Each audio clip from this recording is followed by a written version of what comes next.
The latest Marvel movie to hit theaters in a big way is Doctor Strange in the Multiverse of Madness. I saw it opening weekend, mainly because I didn't want my experience to be spoiled by others online. And good thing I did, because spoilers are everywhere now. In my opinion, it was an entertaining watch. I really like Doctor Strange as a superhero, and the movie was definitely a visual feast for the eyes. Even though, as a whole, it could have been a bit better, and the script needed tightening up. But some things I've also heard online were people telling others to prepare for the horror and brutality throughout the movie. That the movie was pushing the limits of its PG-13 rating with its violence. A couple of my family members, who are avid superhero moviegoers, were hesitant to even go see it because they had heard rumors and they didn't want to be scared while watching it.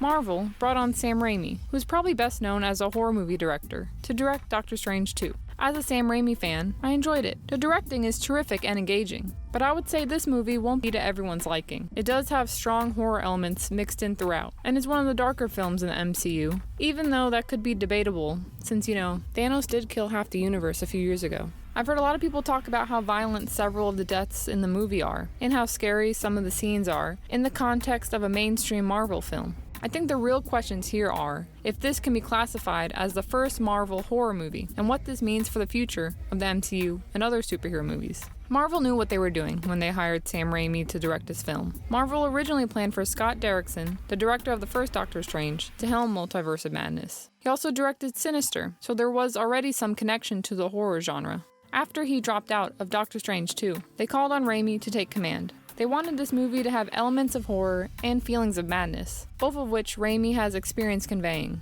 He was also the director of arguably the best superhero movies, Spider-Man 1 and 2, and Spider-Man 3. Anyway, so he's not a newcomer to high-budget superhero movies, but he's also well known for his horror films, with the most popular being The Evil Dead. Back in 1981, this movie changed the horror genre forever. It brought a delightful campiness, while still expertly balancing it out with plenty of gore and violence. The movie used stop-motion animation and great prosthetics to produce its scares. It has become a classic, and went on to have sequels, a soft reboot with a much higher budget than the original, and even a TV show. Raimi's work has inspired other directors such as Edgar Wright and David Aronofsky. His hands-on approach to directing and innovative filmmaking set him apart from other horror directors immediately. The story and tone of Multiverse of Madness easily lent itself to the horror genre. Now, to get into why the plot required a director well-versed in scary movies, I will need to spoil some major plot points. So, here is your spoiler alert. If you want to skip any spoilers, go to this time in the video. In the movie, Wanda fully embraced the Scarlet Witch and her chaos magic.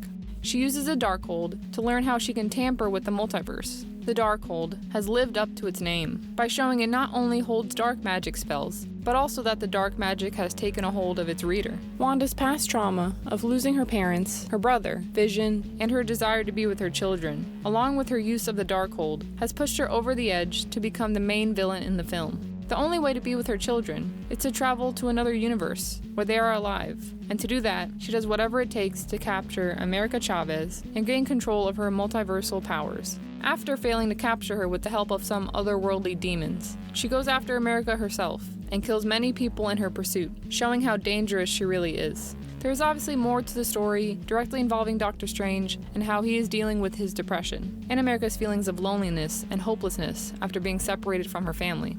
Of course, there is humor still, and lighter moments, but overall, the story revolving around the Scarlet Witch is a dark one. It is filled with trauma, grief, and anger. It focuses on dark magic to solve one's problems, which we all know always ends badly. The script presented plenty of opportunities to include elements of horror, so that's what they did to portray the story effectively. The way Raimi directs Multiverse of Madness is referential to his previous work and the horror genre in general.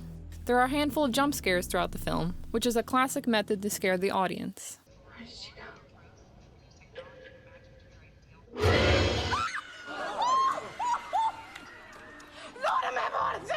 A jump scare is a filming technique in which a scene builds tension and then suddenly something changes visually, like someone appearing out of nowhere. This is usually joined by a loud sound that surprises the viewer. These are typically exclusive to scary movies and are an archetypal technique in the genre. Additionally, there is great camera work where the camera follows the flow of the action, like when Wanda is trying to get into the temple, similar to some scenes from The Evil Dead and Drag Me to Hell. The camera work here is manic, but still controlled, and accurately reflects the emotion of the scene here. actually amplifying it and making it more effective. This type of camera work is refreshing to see in Marvel movies, since they typically are more traditional in their direction.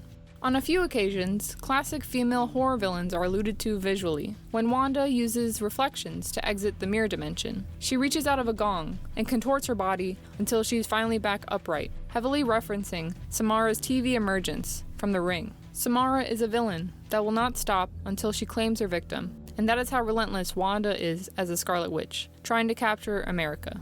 Later, in Universe 838, Wanda annihilates the Ultron sentries, and while crushing the last one's head, covers her face in oil, very reminiscent of another extremely powerful witch we all know from the popular horror film Carrie.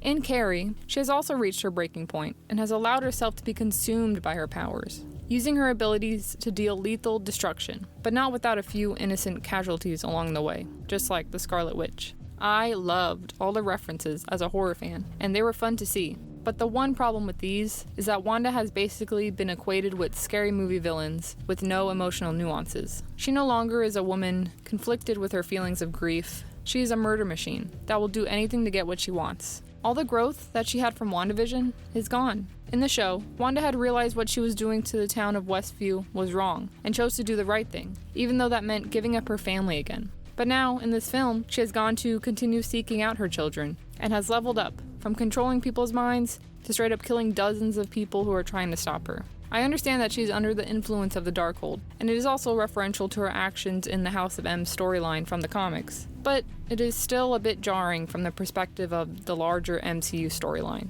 Now, all things considered, was the movie a masterpiece? No, definitely not. The plot was a bit messy, probably because they had so much to fit into it, and the significant amount of reshoots that had to be done.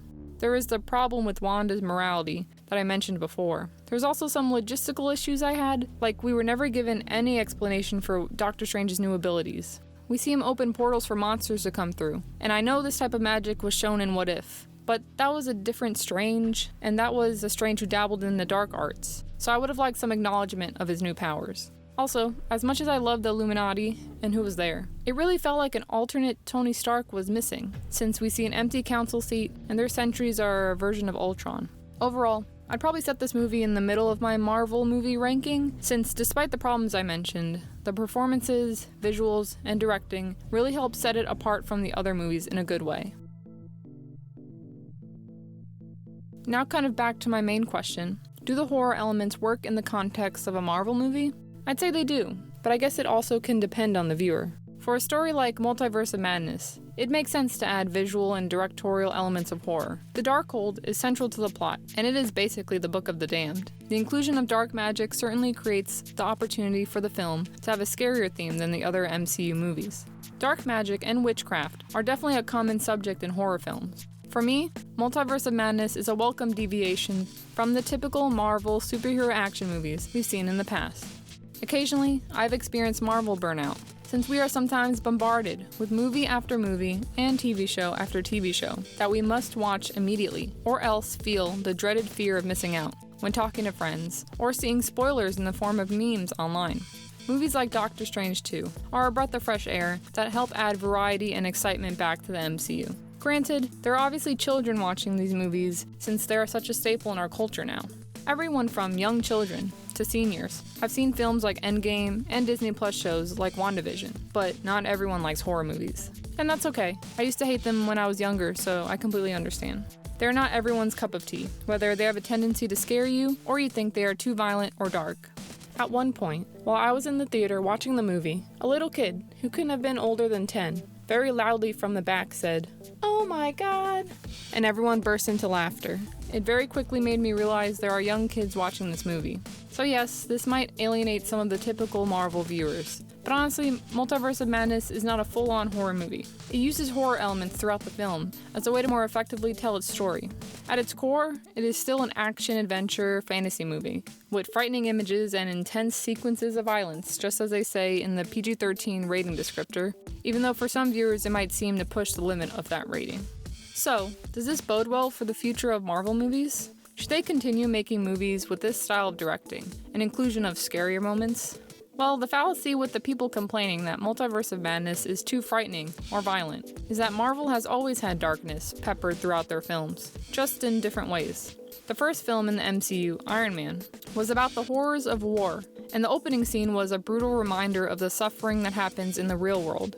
It may not be overtly violent since there was a lack of blood shown, but that is still more terrifying than anything we saw in Multiverse of Madness, since it is a representation of a real horror that we face in our lives. In terms of outright graphic violence shown in other Marvel movies, we have seen a Hydra soldier get ripped to shreds after going through propellers, Darren Cross's bones crumpled up by his yellow jacket suit, Thanos decapitated, and of course, we can't forget the billions that were disintegrated and the horrifying suffering that came to those left behind. Marvel is known for exciting action, snappy one-liners, and amazing visual effects, but there have always been moments of darkness and horror to humanize the superheroes we have grown to love. Whether it be emotional distress or brutal violence, that trauma is what humbles these powerful characters and raises the stakes. The different directors Marvel brings on for its projects allow for an interesting variety of storytelling styles that provide us with a fresh take on the next addition to Marvel's long list of films. As we bring in new characters with diverse powers and backgrounds during this next phase, I am all for taking chances and switching things up if it fits the theme of the story.